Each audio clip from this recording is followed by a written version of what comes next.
in the series, Australians Take Back Your Country. I'm David Flint, and I'm speaking with Peter Manuel.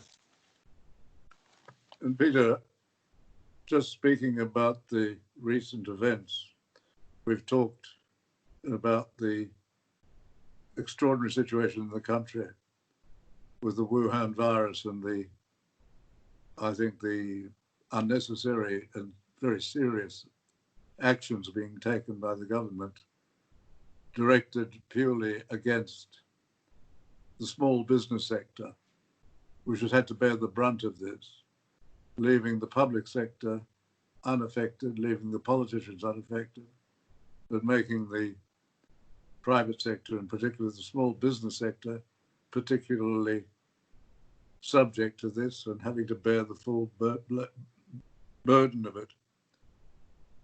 And I'm mentioning now a matter we've just discussed, and that is the continuing persecution by the politicians and the bureaucrats of the mum and dad farmers of Australia.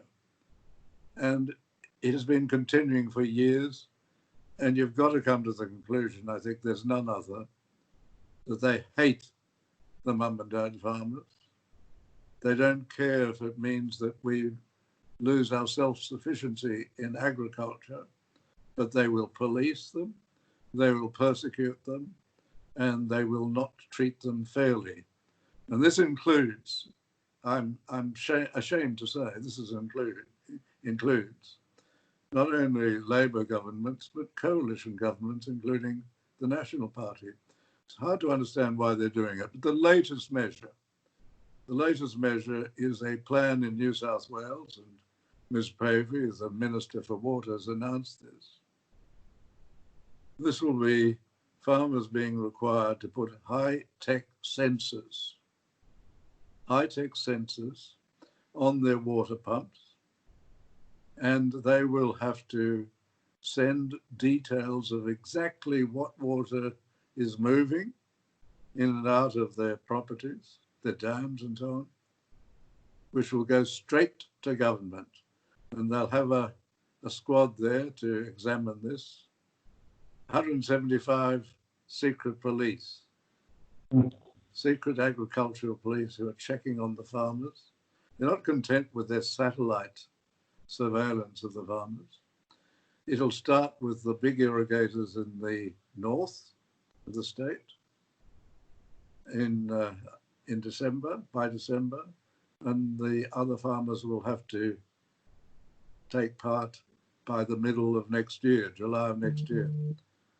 Now, this is extraordinary. One can understand that there is a need, obviously, to check on some of the very big irrigators, foreign-owned, who are taking too much water out of the system.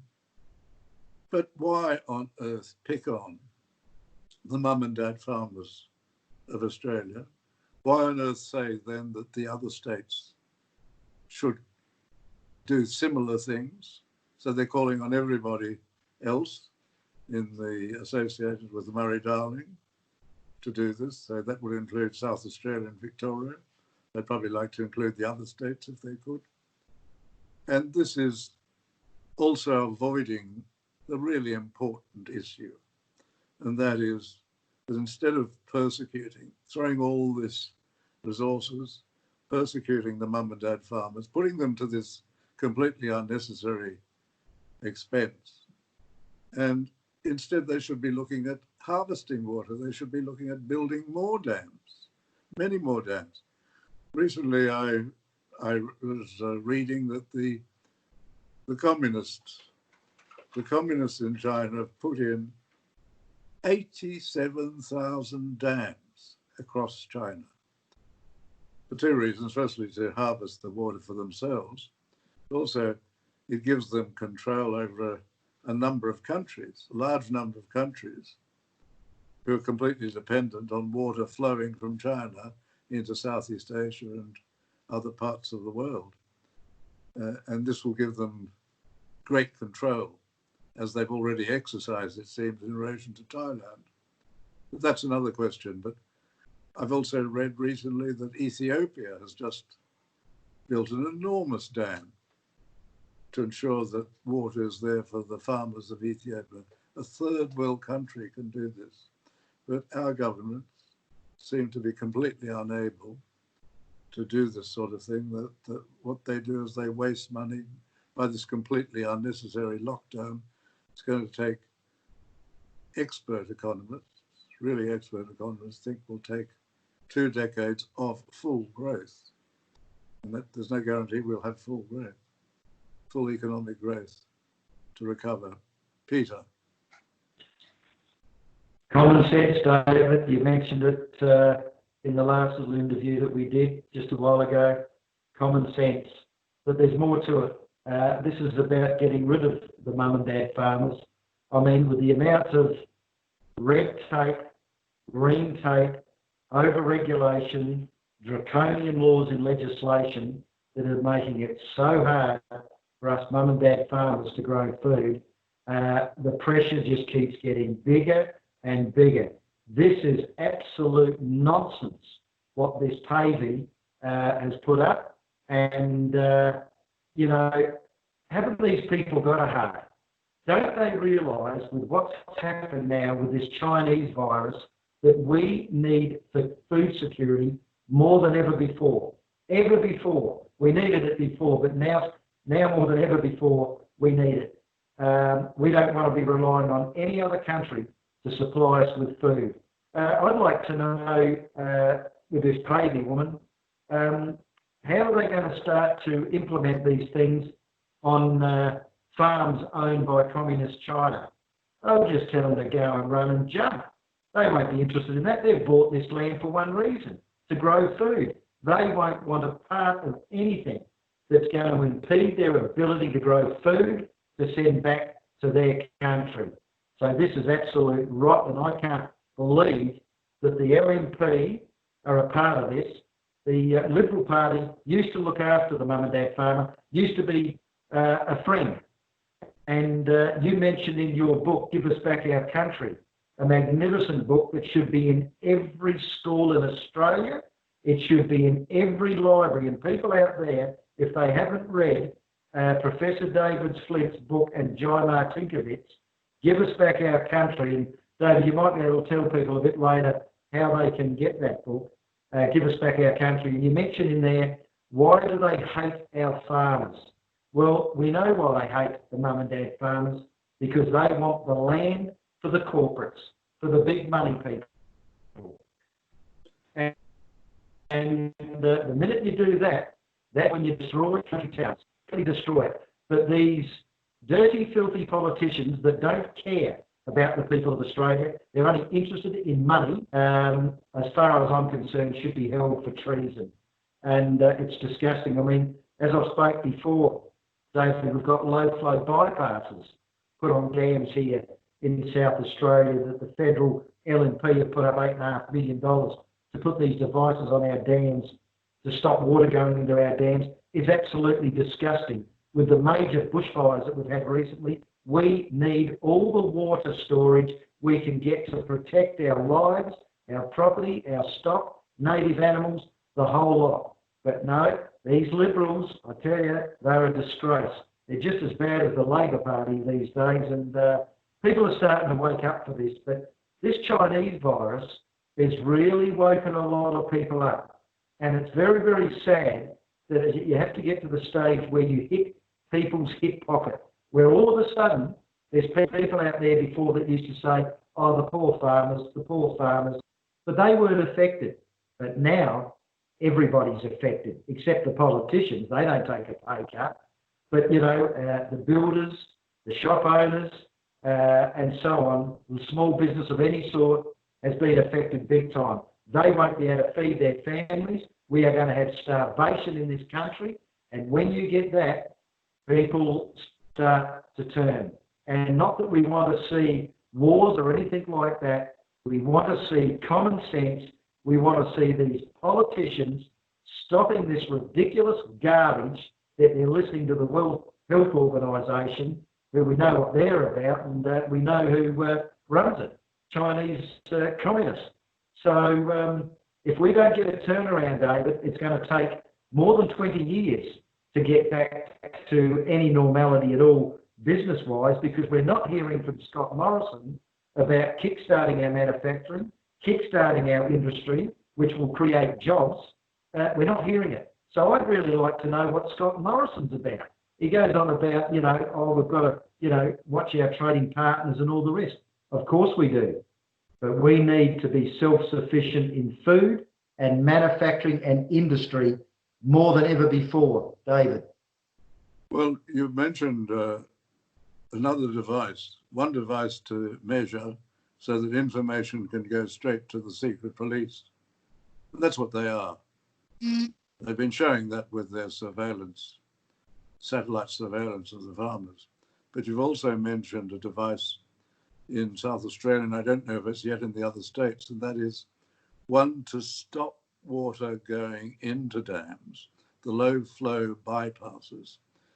And this is extraordinary because what it means is that in times of plenty, when there's a lot of water, you can't build up your water. I mean, this is common sense would tell you that's when you fill up your dams, when there's plenty of water. But if there's some artificial device that stops you from doing that, it's going to mean that farmers are not being allowed to have the reservoir that they would need.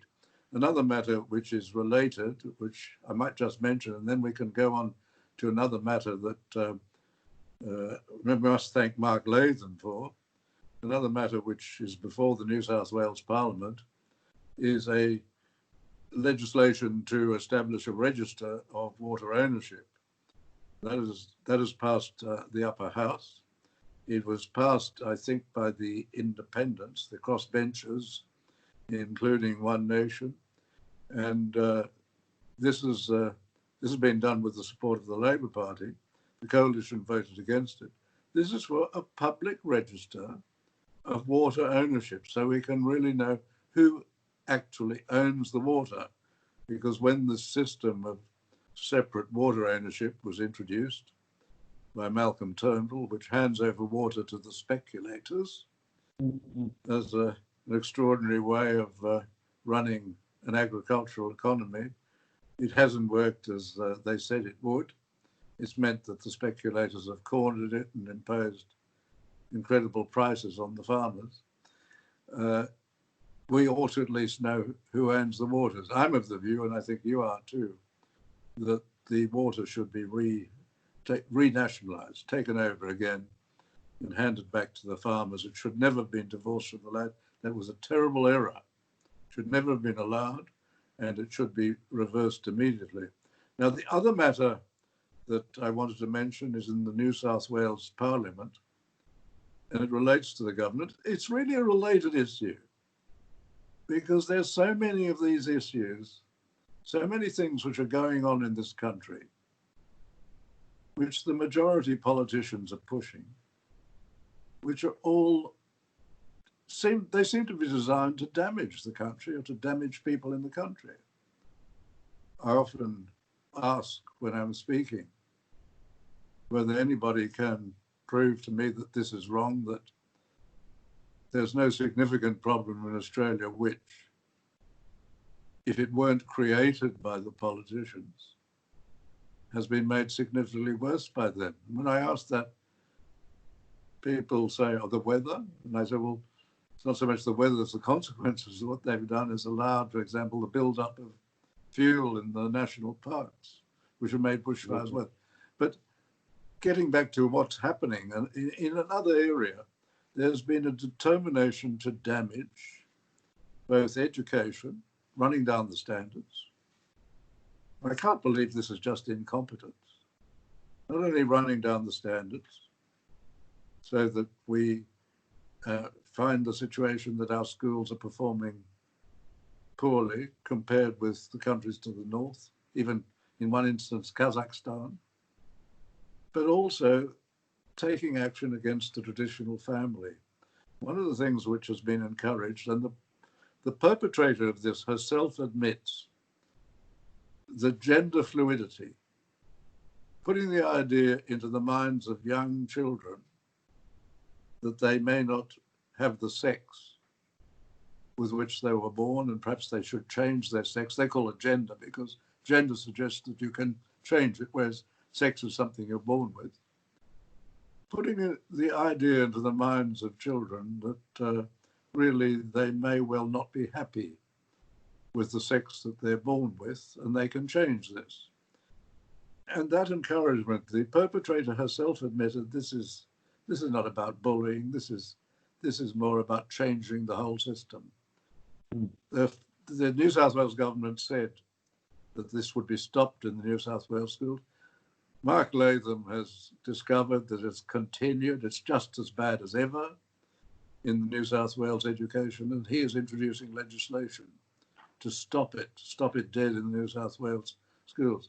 For all we know, it's probably also in the schools of the other states of the Commonwealth. And I think Mark Latham is to be congratulated for pushing this initiative, which is very important indeed. Peter. Yes, look, I didn't think much of Mark Latham when he was with the Labor Party, but gee, I tell you what, he's excelling now, David. He says some really good stuff, common sense stuff, and this gender fluidity should not be taught at schools. We should be teaching history, reading, writing, arithmetic. We should not be teaching perversion and diversion at schools. We need kids to be kids, and I think there's a sinister agenda behind all this. And to put this into children's minds, it's a wonder down the track that there's going to be a lot of litigation. And these teachers want to be very, very careful what they're trying to brainwash children, because they're in the firing line, don't you worry, because I've heard of children as they get older, very, very confused, and I think some children have had that sex change or whatever, and are absolutely horrified they went down that track. So these teachers want to be very, very careful what they're putting into children's minds at school. So if I were them, I'd be backing off. But I'd like to know what Mark Latham, David, thinks about this particular monitoring device that the Liberal National Party want to put on dams in New South Wales and want them around the country. And who's going to pay for these devices? Because I tell you now, farmers haven't got the money. They're just getting over drought. They're just getting over bushfire. In certain parts of the country, they're getting over flood. Where in the hell is the money going to come from to put these devices on? So what if they come onto a property and they say, well, look, it's going to cost, let's say, $10,000, and the farmer says, I haven't got it. I'm mortgaged to the hilt now. I haven't got it. How are they going to force it? And if you go to the bank, I tell you what, it's pretty hard to get money out of the bank these days with what's going on. A bank's not going to let you lend you money for that sort of stuff. It's like if I went to the bank and I got forced to put a low-flow bypass on here that's roughly about $25,000. And the bank manager would say to me, oh, well, is it going to increase your productivity? I said, no, it's going to decrease it. I'm going to have less water, so I'm going to run less stock. They just laugh. They say, am I going to lend you money for something that's going to more or less destroy your business? They'd kick you out and say, see you later, mate, you're enough. So, you know, there's a lot of things that are happening. I think the Liberal Party has been infiltrated by the left. We know what the Labor Party is. We know what the Greens are, and it seems like they're all flaming together on this. So Mark Latham is a breath of fresh air. I absolutely think the guy is on the right track these days, and good on him. I support a lot what he's about. David. Well, I would agree with that entirely.